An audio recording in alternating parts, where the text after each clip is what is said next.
Movie के starting scene में हमें एक बहुत ही फेमस कंपनी जिसका नाम अम्ब्रेला कॉर्पोरेशन होता है उसके बारे में पता चलता है। अम्ब्रेला कॉर्पोरेशन एक बहुत ही बड़ी और सक्सेसफुल कंपनी बन चुकी थी और इस सक्सेस के पीछे रीजन ये था कि अम्ब्रेला कॉर्पोरेशन मेडिसिन से ज्यादा वेपन बेचकर प्रॉफिट अर्न करती थी। और ये बात कंपनी के सारे एम्प्लॉयज नहीं जानते थे, बल्कि सिर्फ हाई स्केल ऑफिसर्स ही इस बात को जानते थे। अब क्योंकि अम्ब्रेला कॉर्पोरेशन की बिल्डिंग काफी बड़ी थी तो उसे एक सिटी के नीचे बनाया गया था। फिर हम एक पर्सन को देखते हैं जो कि ग्रीन कलर की एंटीवायरस को चुरा रहा था और ये काम वो बहुत ही ध्यान से कर रहा था, लेकिन जाते जाते वो ब्लू कलर के वायरस को लैब में ही फेंक देता है। हवा की वजह से वायरस हर जगह पर फैल जाता है और वहीं पर एक आदमी जो कि जल्दबाजी में कहीं जा रहा था और जाते जाते वो एक आदमी से टकरा जाता है, लेकिन इसके बावजूद भी वो नहीं रुकता और बहुत सारे एम्प्लॉयज एक लिफ्ट में चले जाते हैं और थोड़ी देर के बाद वो लिफ्ट अपने आप ही बंद हो जाती है। लैब में यूज होने वाले डॉग्स जब उस वायरस की स्मेल को सूंघते हैं तब वो भौंकने लग जाते हैं और पूरे अपार्टमेंट में फायर अलार्म्स बजने लगते हैं और वहाँ पर पानी भी बारिश की तरह गिरने लगता है। एक फीमेल एम्प्लॉय कैमरे की तरफ देखकर किसी को ये बताने की कोशिश कर रही थी कि यहाँ पर कोई आग नहीं लगी है तो इस पानी को बंद कर दिया जाए, लेकिन फिर भी पानी बंद नहीं होता। एक दूसरा एम्प्लॉय आकर उसे बताता है कि ये पूरा अपार्टमेंट लॉक्ड हो गया है और हम सब यहीं फंस गए हैं।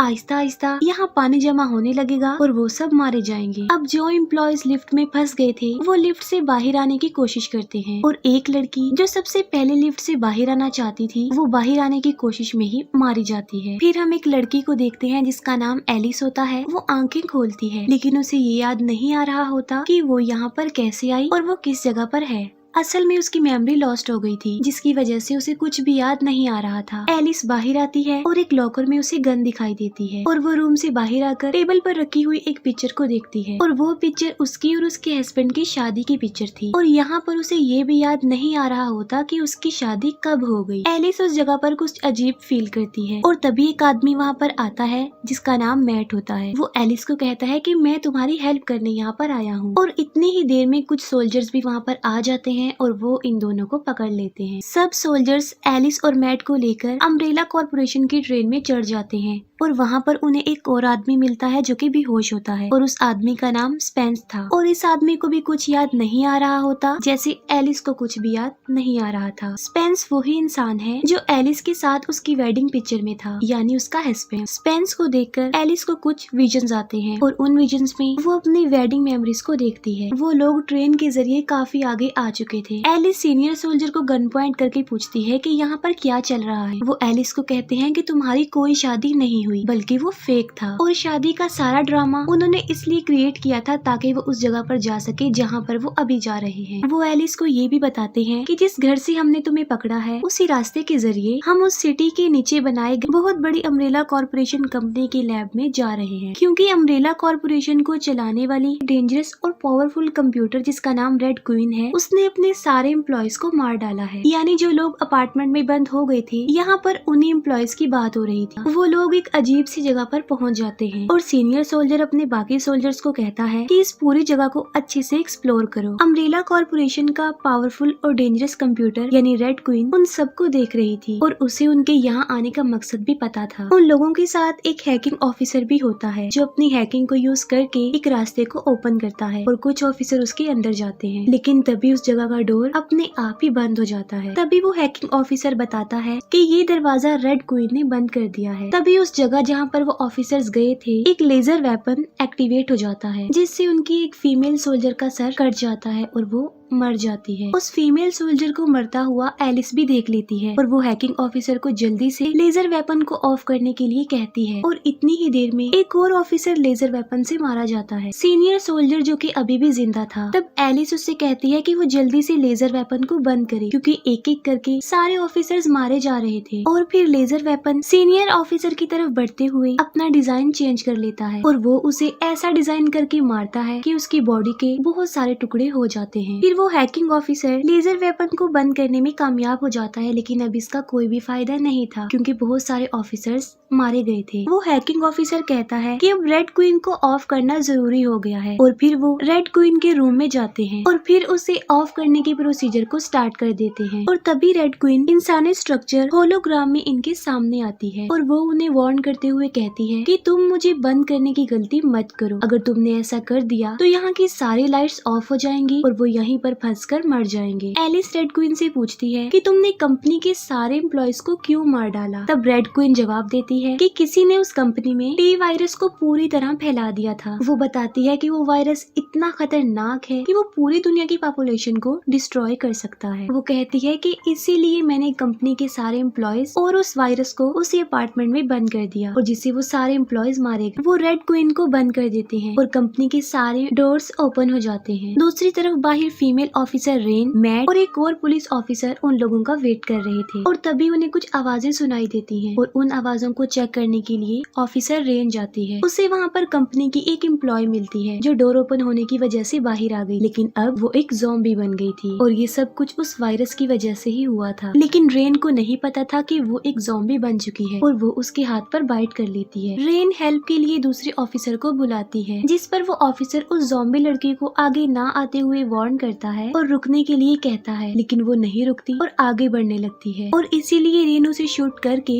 मार डालती है। इतनी ही देर में एलिस और वो हैकिंग ऑफिसर भी वहाँ पर आ जाते हैं और रेन उनसे पूछती है कि हमारे बाकी टीम मेंबर्स कहाँ पर हैं, जिस पर वो हैकिंग ऑफिसर बताता है कि हमारे सारे सोल्जर्स लेजर वेपन से मारे गए हैं। ये लोग आगे बढ़ने लगते हैं, तभी चारों तरफ से ज़ॉम्बीज एम्प्लॉय इन्हें घेर लेते हैं और तब ये लोग खुद को सेव करने के लिए उनका मुकाबला करते हुए उन्हें मारने लगते हैं। लेकिन अजीब बात ये थी कि वो ज़ॉम्बीज नहीं मर रहे थे। इन लोगों को उन ज़ॉम्बीज के ना मरने की वजह समझ में नहीं आ रही थी। ये लोग वहाँ पर ब्लास्ट करते हैं और उन ज़ॉम्बीज को डिस्ट्रैक्ट कर देते हैं और वहाँ से भागने की कोशिश करते हैं और तभी उनके एक ऑफिसर को ज़ॉम्बीज पकड़ लेते हैं। बाकी लोग खुद को सेव करके वहाँ से निकलने की कोशिश करते हैं। एलिस जो कि उन लोगों से सेपरेट होकर बाहर निकलने का रास्ता ढूंढ रही होती है और तभी उसके सामने एक ज़ॉम्बी डॉग आ जाता है। तब एलिस डोर की दूसरी साइड पर जाकर डोर को बंद कर लेती है और वहाँ पर भी एक ज़ॉम्बी होता है और एलिस खुद को सेव करने के लिए उसे फाइट करती है और अपनी फाइटिंग स्किल से उसे मार डालती है। एलिस को यहाँ पर याद नहीं आ रहा था कि वो इतनी पावरफुल कैसे हो गई है और ये उसके लिए कोई बड़ी बात नहीं थी क्योंकि वो ये भूल चुकी थी कि वो अम्ब्रेला कॉर्पोरेशन की सिक्योरिटी ऑफिसर थी। एलिस उस ज़ॉम्बी की गन ले लेती है और उन सारे डॉग्स को शूट कर देती है। मैट वहाँ पर कुछ ढूंढ रहा होता है और तभी वहाँ पर एक ज़ॉम्बी लड़की आ जाती है और वो ज़ॉम्बी लड़की असल में मैट की सिस्टर थी। अब उसकी सिस्टर तो ज़ॉम्बी बन गई थी तो वो उस पर अटैक कर देती है। तब बिल्कुल ठीक वक्त पर एलिस आकर उसकी जान बचा लेती है। मैट एलिस को बताता है कि ये मेरी सिस्टर थी और वो दोनों मिलकर अम्ब्रेला कॉर्पोरेशन के गैर कानूनी काम के खिलाफ एविडेंस कलेक्ट कर रहे थे ताकि वो अम्ब्रेला कॉर्पोरेशन के इस प्रोसीजर को आगे बढ़ने से रोके। वो कहता है कि इस काम में मेरी बहन का साथ यहाँ की एक सिक्योरिटी ऑफिसर दे रही थी, लेकिन फिर कुछ यूँ हुआ कि पूरी कंपनी में किसी ने वो टी वायरस फैला दिया जिससे उसकी सिस्टर के साथ साथ सब एम्प्लॉयज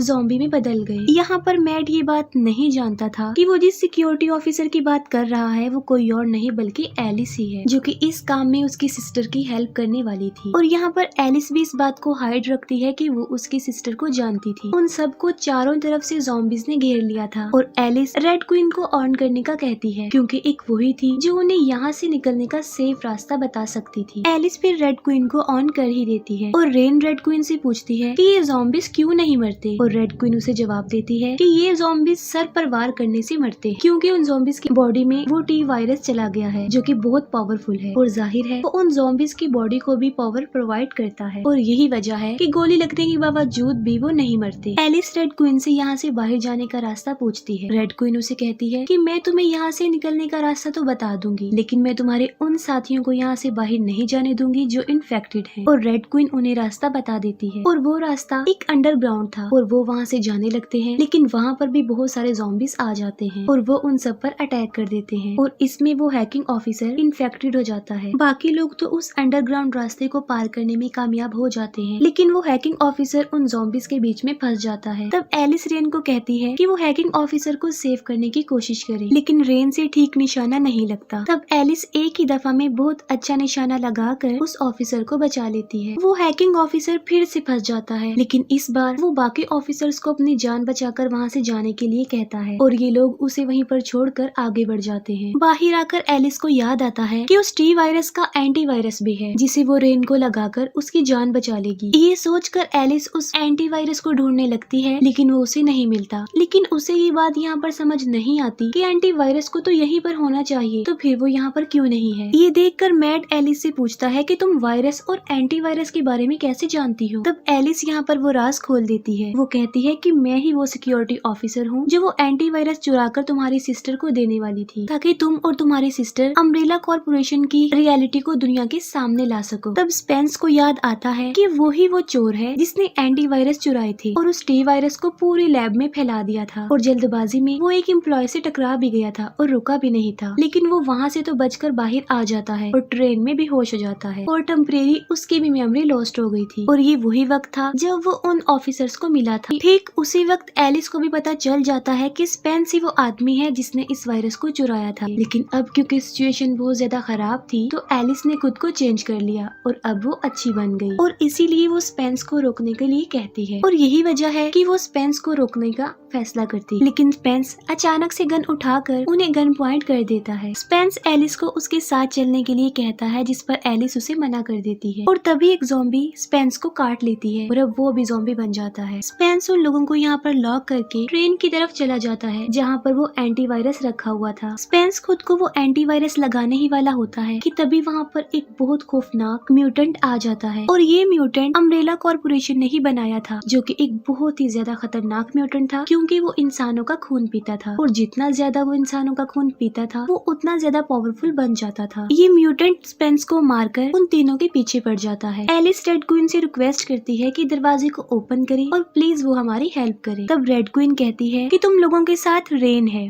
जो कि इन्फेक्टेड है, अगर तुम उसे मार देते हो तो मैं तुम्हें यहाँ से बाहर निकाल दूंगी। लेकिन एलिस रेड क्वीन की बात नहीं मानती और फिर से रेड क्वीन ऑफ हो जाती है, और इस बार उसे ऑफ किया था उसी हैकिंग ऑफिसर ने, जो किसी तरह जिंदा बच गया था। वो उन्हें किसी तरह वहाँ से निकालता है और वो लोग ट्रेन में बैठकर वहाँ से चले जाते हैं, और इनके पीछे पीछे वो क्रिएचर भी आ जाता है। एलिस रेन और हैकिंग ऑफिसर को वो एंटीवायरस लगाती, लेकिन तभी रेन जो कि ज़ॉम्बी बनने लगी थी, क्योंकि इससे पहले कि वो एंटीवायरस उस पर असर करता वो पूरी तरह ज़ॉम्बी बन चुकी थी। ज़ॉम्बी रेन मैट पर अटैक कर देती है, लेकिन मैट उसके सर पर गोली मारकर उसे जान से मार डालता है, और तभी वो म्यूटेंट भी ट्रेन के नीचे आकर मर जाता है। ये दोनों बिल्कुल ठीक टाइम पर सेफली बाहर आ जाते हैं, और बाहर आते ही कुछ लोग एलिस को पकड़ लेते हैं और मैट को अपने नए एक्सपेरिमेंट के लिए ले जाते हैं। एलिस की जब आंख खुलती है तो वो देखती है कि वो स्ट्रेचर के साथ बंधी हुई है, और वो किसी तरह खुद को स्ट्रेचर से आजाद करती है, और वो उस जगह से बाहर आती है तो देखती है कि पूरा सिटी डिस्ट्रॉय हो चुका है। यानी इसका मतलब ये था कि वो टी वायरस अब पूरे शहर में फैल चुका था, और यहीं पर ये मूवी एंड हो जाती है।